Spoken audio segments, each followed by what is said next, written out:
नमस्कार दोस्तों, मैं हूं आपका अपना दोस्त जीतू अहरवार और स्वागत करता हूं आपके अपने YouTube channel simple way tutorial में। सीखो लेकिन अपनी भाषा में। दोस्तों आज के इस वीडियो में हम सीखेंगे एक्सेल की में एच लुकअप और वी लुकअप किस तरह से लगाया जाता है, इनमें क्या डिफरेंसेस होते हैं, क्या सिमिलरिटीज होती है। तो ये सारी जानकारी इस वीडियो में छिपी हुई है। तो दोस्तों वीडियो को जरूर लास्ट तक देखें और जो लोग नए इस यूट्यूब चैनल पर, तो रिक्वेस्ट है सब्सक्राइब किए बगैर ना जाएं। ठीक है दोस्तों, तो चलिए इस वीडियो को शुरू करते हैं।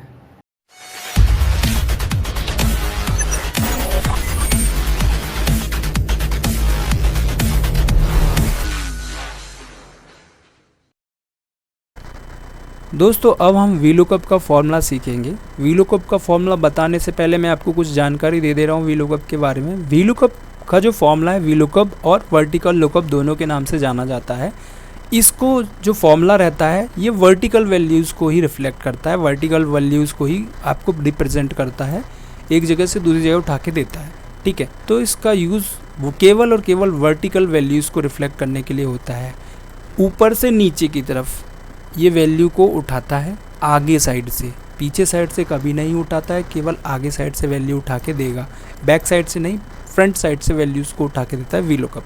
तो चलिए पहला जो तरीका है मैं आपको बता देता हूँ कि वी लुकअप को किस तरह से यूज़ कर सकते हैं। सबसे पहला जो तरीका है, इज इक्वल टू लगाने से पहले आपको इज इक्वल टू लगाना होगा। अब आप लिखेंगे वी लुकअप। आप चाहें तो मैन्युअली भी लिख सकते हैं, आप चाहें तो इस तरह से वी एल लिखेंगे या वी लुकअप लिखने की कोशिश करेंगे तो इस तरह से आपके सामने वी लुकअप लिखा हुआ आ जाएगा। आप चाहें तो टैप करके इसको सिलेक्ट कर सकते हैं या फिर डबल क्लिक करके माउस से भी सिलेक्ट कर सकते हैं। ठीक है, तो जैसे आप इस पर क्लिक करेंगे तो आपको यहाँ पे एक लिखेगा लुकअप वैल्यू, यानी आप किस वैल्यू से लुकअप लगाना चाहते हैं। तो मैं यहाँ पे इस सेल को दे दे रहा हूँ, यानी रोल नंबर को दे दे रहा हूँ। अब इसके बाद आपको लॉक करने के लिए इस सेल को कॉमा लगाना होगा। तो ये देखिए वो लॉक जो है, सेल जो है लॉक हो गई है। अब ये क्या कहना चाह रहा है, टेबल एरे। टेबल एरे में आप किस टेबल को लेना चाहते हैं, तो मैं इस टेबल को लेना चाहता हूँ, तो मैंने ये टेबल सिलेक्ट कर दी है। अब इसको भी मैं लॉक कर दूंगा। अब ये क्या कहना चाह रहे हैं कि टेबल एरे के बाद कॉलम इंडेक्स नंबर, यानी आप किस कॉलम की वैल्यू लेना चाहते हैं। तो मुझे हिंदी के मार्क्स चाहिए तो मुझे ये वाले कॉलम उठाना पड़ेगा, डी वाला कॉलम। ठीक है, तो मैं ऐसे 1 2 3 4 यानी चौथे नंबर पर है हिंदी का नाम, तो मैं फोर्थ कॉलम की वैल्यू डाल दूंगा यहाँ पे और इसको भी लॉक कर दूंगा। ठीक है, अब ये क्या कहना चाह रहा है कि आप जो वैल्यू चाहते हैं, ट्रू चाहते हैं, फॉल्स चाहते हैं, तो हम अगर एग्जैक्ट वैल्यू चाहते हैं तो उसके लिए 0 लगाना होता है। 0 लगा दिया मैंने यहाँ पे, और जैसे ही आप फॉर्मूला बंद करेंगे, एंटर करेंगे, तो इस तरह से वैल्यूज़ यहाँ पे रिफ्लेक्ट करने लगेगी। आप चाहें तो एक एक करके कॉपी करके पेस्ट कर सकते हैं, आप चाहें तो सबको एक साथ करे ड्रैग डाउन कर सकते हैं। इस तरह से ये रिफ्लेक्ट करने लगेगा। अब इसको परसेंटेज में करने के लिए अब अल्ट HP से परसेंटेज में कर सकते हैं या फिर यहाँ से डायरेक्ट आप परसेंटेज में आप इनको कर सकते हैं। ओके, तो ये था पहला फॉर्मूला जो वी लुकअप का मैंने आपको बताया है। अब दूसरा जो तरीका होता है वी लुकअप को लगाने के लिए, वो भी मैं आपको बता दे रहा हूँ। आप चाहें तो किसी पर्टिकुलर पर्सन का नाम सेलेक्ट करके आप वैल्यूज़ फाइंड कर सकते हैं, जैसे कि is equal to V lookup. मुझे अगर यहाँ पे किसी पर्टिकुलर पर्सन का नाम चाहिए, सपोज दैट मुझे यहाँ से सीमा की ही वैल्यू चाहिए, तो मैं यहाँ पे सीमा लिखूँगा। इसको लॉक करके इस सेल में जाऊँगा और यहाँ से ये सारा सिलेक्ट करके कॉमा लगाऊँगा, रेफरेंस दूंगा थर्ड कॉलम का, फिर कॉमा लगाऊंगा, और अगर एग्जैक्ट वैल्यू चाहिए तो 0 लगाइए और इसको बंद करके एंटर कर दीजिए। तो यहाँ पे केवल सीमा के जो हिंदी के मार्क्स हैं वो रिफ्लेक्ट करेगा। ओके, इसको मैं फिर से बता देता हूँ। Is equal to V lookup लगाया हमने और इन्वर्टेड कॉमा लगाया, इसमें जिस भी पर्सन की वैल्यू चाहिए वो नाम दिया मैंने यहाँ पे, और जो भी लुकअप वैल्यू है वो दी मैंने यहाँ पे। फिर इसको लॉक किया, फिर टेबल एरे में गया मैं यहाँ पे, जो भी लुकअप वैल्यू है वहाँ पे गया मैं यहाँ पे, और जो भी मुझे जिस भी कॉलम की वैल्यू चाहिए उस कॉलम तक गया मैं। थर्ड कॉलम यहाँ पे देख पा रहे होंगे आप, थर्ड कॉलम दिख रहा है, तो मैंने ये कॉलम नंबर दे दिया यहाँ पे और एग्जैक्ट वैल्यू के लिए इसको 0 से कर दिया, एंटर यहाँ पे फॉर्मूला लॉक करके, और जैसे ही आप एंटर दबाएंगे तो इस तरह से आपको ये सारी वैल्यू रिफ्लेक्ट कर देगा। अब यहाँ पे अगर आप स्क्रॉल डाउन करेंगे तो यहाँ पे केवल और केवल सीमा की ही वैल्यू शो करेगा, अदर किसी की वैल्यू नहीं शो करेगा। अब एक तरीका और है इसको लगाने के लिए वी लुकअप को, is equal to V lookup जैसे आप करेंगे टैब दबाएंगे या फिर डबल क्लिक करके भी आप ले सकते हैं। लुकअप वैल्यू पे मैंने लॉक कर दिया। अब यहाँ से आप इसको जो भी लुकअप वैल्यू है यहाँ से जाएंगे,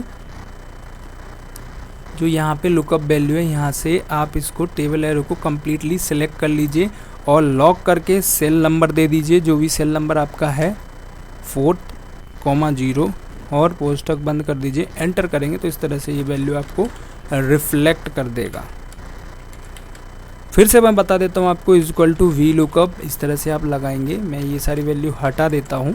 is equal to V lookup और सबसे पहले लुकअप वैल्यू दी हमने यहाँ पे, सेम टू सेम यहाँ पे जाऊँगा मैं, जो भी मुझे चाहिए डेटा वहाँ तक जाऊँगा। रेंज मैंने यहाँ पे दिख रहा है 4C तक आया, कॉमा करके 4,0 और इसको बंद कर दूँगा, एंटर कर दूँगा तो इस तरह से ये वैल्यू रिफ्लेक्ट करने लगेगा। तो दोस्तों ये था वी लुकअप का फॉर्मूला, आप इस तरह से वी लुकअप यूज़ कर सकते हैं। दोस्तों एच लुकअप का जो फॉर्मूला होता है उसको लगाने से पहले मैं आपको कुछ बेसिक सी जानकारी देना चाहता हूँ इसके बारे में। एच लुकअप जो है हॉरिजेंटल वैल्यूज़ को उठाता है, इस तरह से वैल्यू उठाता है हॉरिजेंटल जितनी भी वैल्यू रहेंगी वो उठाएगा, ठीक है। जिस तरह से वी लुकअप क्या काम करता था, वी लुकअप वर्टिकल वैल्यूज़ को उठाता था और एच लुकअप क्या काम करता है, हॉरिजेंटल वैल्यूज़ को उठाता है। तो आज के इस सेशन में हम सारे एच लुकअप किस किस तरह से लगाया जा सकता है 2-3 तरह से लगा के बताऊंगा मैं आज आपको।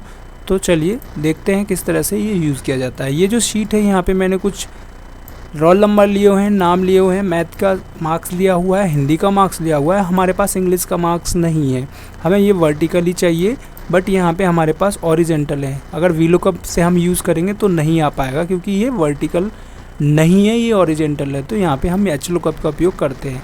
ऐसी वैल्यूज़ को यूज़ उठाने के लिए या ऐसी वैल्यू को ले जाने के लिए एच लुकअप का ही यूज़ किया जाता है। तो चलिए स्टार्ट करते हैं। इस तरह से सबसे पहले इक्वल टू लगाइए, जैसे ही आप HL लिखेंगे तो इस तरह से नीचे लिखा हुआ आ जाएगा एच लुकअप। आप चाहे तो यहाँ पे क्लिक करके 2 बार क्लिक करके एच लुकअप लगा सकते हैं या फिर टैब दबाकर भी एच लुकअप लगा सकते हैं।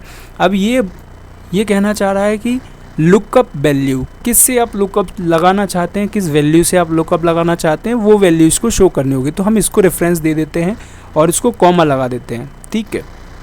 इसके बाद ये कहना चाह रहा है कि table array in the sense किस टेबल से आप वैल्यू लेना चाह रहे हैं। तो हम इस टेबल को रेफरेंस दे दिया, सारी टेबल सेलेक्ट कर दी मैंने यहाँ पे, ओके। अब इसको भी हम लॉक कर देते हैं कॉमा से, ठीक है। अब सेकंड ये क्या कहना चाह रहा है, रो इंडेक्स, यानी इसमें से किस रो में से आप वैल्यू लेना चाहते हैं। तो फर्स्ट सेकंड, ये हमारे लिए फर्स्ट रहेगा, ये सेकंड रहेगा। तो इसके अकॉर्डिंग 20 एक्सेल की सीट के अकॉर्डिंग 21 और 22 है, बट इस डेटा के अकॉर्डिंग फर्स्ट और सेकंड है। ये पहले वाला फर्स्ट है, ये सेकंड है। तो मैं यहाँ पे दे देता हूँ सेकंड सेल। अब ये क्या कह रहा है, ट्रू वैल्यू चाहते हैं, फॉल्स चाहते हैं। ट्रू के लिए हम जो लगाते हैं 0 लगाते हैं, एग्जैक्ट इसको बोलते हैं एग्जैक्ट वैल्यू, एकदम फिक्स वैल्यू लाने के लिए आपको 0 लगाना होता है। ये सेम एच लुकअप में भी लगाते हैं और same to same V lookup में भी लगाते हैं। और आप कोष्ठक बंद कर देंगे, जैसे ही एंटर करेंगे तो इस तरह से यहाँ पे किशोर के जो इंग्लिश के मार्क्स हैं वो यहाँ पे शो कर देगा। अब किशोर का रोल नंबर क्या है, 902 है लास्ट में, तो यहाँ पे हम देखेंगे 902 कहाँ पे है, ये रहा। इसका जो इंग्लिश का मार्क्स है वो 91 है। अब अगर आप ये फॉर्मूला कॉपी करके नीचे पेस्ट करेंगे तो ये वैल्यू हैश एन में देगा। इसका रीज़न मैं आपको बता देता हूँ, क्योंकि यहाँ पे आप देखिए अगर F2 करेंगे यहाँ पे तो आपको ये फॉर्मूला बताएगा कि आप कहाँ से उठाएं। पहले तो हमने ये रेफरेंस लिया, सेकंड ये सेल एरे लिया, ठीक है। अब यहाँ पे जो आप देखेंगे कि इसमें क्या शो कर रहा है, इसको ठीक करने के 2 तरीके हैं। पहला तो आप चाहें तो इसको यहाँ से ऊपर की तरफ स्क्रॉल करके यहाँ से नीचे से स्क्रॉल कर सकते हैं, तो ये वाली सेल का वैल्यू सही हो जाएगा। जिस सेल में आप अभी वर्क कर रहे हैं, पंकज वाली सेल में, तो इसका तो वैल्यू सही हो जाएगा। लेकिन आप फिर से कॉपी करके नीचे पेस्ट करेंगे तो इसका वैल्यू सही नहीं होगा। इसके लिए आपको क्या करना होगा, F2 प्रेस करेंगे और इस फॉर्मूले में जो हमने ये टेबल एरे का लिया था, ठीक है, यहाँ पे हम जाएंगे। यहाँ पे जो टेबल एरे लिया था हमने, इसको सिलेक्ट करके F4 दबा दीजिए। तो इससे क्या होगा, ये लॉक हो जाएंगी सेल, ये जो सेल हैं लॉक हो गई हैं। अब इनमें चारों तरफ लॉक हो गई हैं, अब ये ऊपर नीचे नहीं होंगी। ये जिस भी सेल को लॉक करना होता है, यानी ये जो सेल फिक्स होता है उस पर हम F4 प्रेस करके उसको लॉक कर सकते हैं। जैसे ही आप लॉक करेंगे तो ये सेल अब फिक्स हो गई है। ये जो रेफरेंस आपने दिया है रो आरे का, ये अब ऊपर नीचे नहीं होगा, इनका रेफरेंस चेंज नहीं होगा, ये वही रहेगा। तो इस तरह से आप सेल को फिक्स करके इसको सही कर सकते हैं, ठीक है। अब अगर इसको आप ड्रैग डाउन करेंगे तो ये सही वैल्यू देगा, ठीक है। एक तरीका तो ये था एक्सेल में HLOOKUP यूज़ करने का। दूसरा तरीका मैं आपको अभी बता दे रहा हूँ। दूसरा तरीका जो है, अगर आप चाहें किसी पर्टिकुलर नाम से, किसी भी पर्टिकुलर नाम से आप HLOOKUP का फॉर्मूला यूज़ कर सकते हैं। जैसे कि मैंने यहाँ पे लिया हुआ है HLOOKUP का जो फॉर्मूला, ये लिया है हिंदी के नाम से। मैं इसको एक बार आपको लगा के बता देता हूँ। HLOOKUP टैब दबाया मैंने और यहाँ पे मुझे चाहिए हिंदी का। इन्वर्टेड कॉमा ले लूँगा पहले मैंने, इस तरह का 2 कॉमा जो ऊपर वाले कॉमा होते हैं इनको ले लूँगा मैं और हिंदी लिखूँगा, फिर से इनको लगाऊँगा और इनको लॉक कर दूँगा, ठीक है। इस तरह से लॉक करूँगा और अब मैं इसको सिलेक्ट करूँगा, इस पूरी टेबल को सिलेक्ट कर दिया मैंने, इसको भी लॉक कर दूँगा। अब मुझे हिंदी की क्या वैल्यू चाहिए, हिंदी में से किसके मार्क्स चाहिए। सपोज़ दैट मुझे हिंदी में सीमा के मार्क्स चाहिए, तो सीमा का जो सेल है वो कौन सा रेफरेंस आ रहा है, ऊपर से अगर आप काउंट करेंगे तो ये सीमा का 12वां सेल आ रहा है। तो इसको जगह आपको रेफरेंस देना है 1 2 12वां, ओके। फिर एग्जैक्ट वैल्यू लेने के लिए 0 लगाएंगे आप, ट्रू फॉल्स के लिए इसको बंद करेंगे, एंटर करेंगे तो ये सीमा हिंदी में सीमा के कितने मार्क्स आए हैं ये आपको दिखा देगा। ये देखिए हिंदी में सीमा के 75 मार्क्स आएंगे। तीसरा जो तरीका है, मैं आपको एक और तरीका बता दे रहा हूँ। आप चाहें तो 2 सेल में से रेफरेंस लगा सकते हैं। सपोज दैट मैं एक रेफरेंस यहाँ पे ले रहा हूँ, HLOOKUP लगाऊंगा। अब मैं किसी भी लुकअप वैल्यू में ये सेल ले दिया मैंने, पहले इसको लॉक कर देता हूँ और टेबल एरे, अब ये कहना चाह रहा है टेबल एरे। टेबल एरे में मैं टेबल का वैल्यू दे देता हूँ सारा, ये वाला, ठीक है। इसको भी लॉक कर देते हैं हम। अब ये क्या कह रहा है, रो इंडेक्स। रो इंडेक्स में मैं ये वाला सेल का रेफरेंस दे देता हूँ और एग्जैक्ट वैल्यू के लिए 0 लगा देते हैं और फॉर्मूले को क्लोज करके एंटर कर देंगे। तो इस तरह से वैल्यू हमारे सामने आ जाएगी। अब यहाँ पे ये कहना चाह रहा है, हमने यहाँ पे क्या दिया था, सबसे पहले जो वैल्यू दी थी, यहाँ पे हमें किसके नाम की वैल्यू चाहिए। अब आप चाहते हैं कि यहाँ पे किसी की वैल्यू शो कर जाए, यानी कि आप चाहते हैं हिंदी में नीरज के कितने मार्क्स थे, तो मैं यहाँ पे नीरज पी या नीरज के कितने मार्क्स थे, तो मैं यहाँ पे हिंदी लिखूँगा। हिंदी लिखा मैंने यहाँ पे, देन मैंने यहाँ पे सेल का रेफरेंस दूंगा, जो भी सेल है उसका रेफरेंस दूंगा। हिंदी में नीरज के मार्क्स चाहिए तो नीरज 10th सेल में है, तो यहाँ पे मैं 10 अपडेट कर दूंगा, तो ये नीरज के जो मार्क्स है वहाँ पे शो कर देगा। अब यदि आप किशोर के हिंदी के मार्क्स जानना चाहते हैं तो मैं यहाँ पे हिंदी लिख के ही रखूँगा और किशोर के लिए मुझे कौन सी सेल लिखनी पड़ेगी, यहाँ पे लिखना पड़ेगा 2nd। तो मैं जैसे ही 2nd डालूँगा तो किशोर के यहाँ मार्क्स शो कर देगा। इस तरह से आप एक्सेल में HLOOKUP का उपयोग कर सकते हैं। ये बहुत ही यूज़फुल फार्मूला होता है। इसमें आप जो भी हॉरिजेंटल जो वैल्यूज़ रहती हैं उनको उठाने के लिए, उनका आप किसी डेटा में वर्टिकल शो करने के लिए यूज़ कर सकते हैं। हॉरिजेंटल से हॉरिजेंटल में भी शो कर सकते हैं, वर्टिकल भी शो कर सकते हैं। जिस तरह से आप शो करना चाहते हैं आप शो कर सकते हैं। तो HLOOKUP का जो यूज़ है इस जगह आप कर सकते हैं। वीडियो देखने के लिए बहुत बहुत धन्यवाद दोस्तों। वीडियो पसंद आया हो तो वीडियो को लाइक करें, शेयर करें ज़्यादा से ज़्यादा लोगों को और कमेंट करके बताएं आपको वीडियो कैसा लगा। दोस्तों अगर आप इस YouTube चैनल पर नए हैं तो रिक्वेस्ट है प्लीज़ सब्सक्राइब जरूर करें, साथ में बेल आइकन को प्रेस करना ना भूलें ताकि आपको सबसे पहले नोटिफिकेशन प्राप्त हो। आज के वीडियो में इतना ही दोस्तों, कल फिर से मिलेंगे अगले टॉपिक के साथ, इंटरेस्टिंग वीडियो के साथ। जब तक के लिए जय हिंद।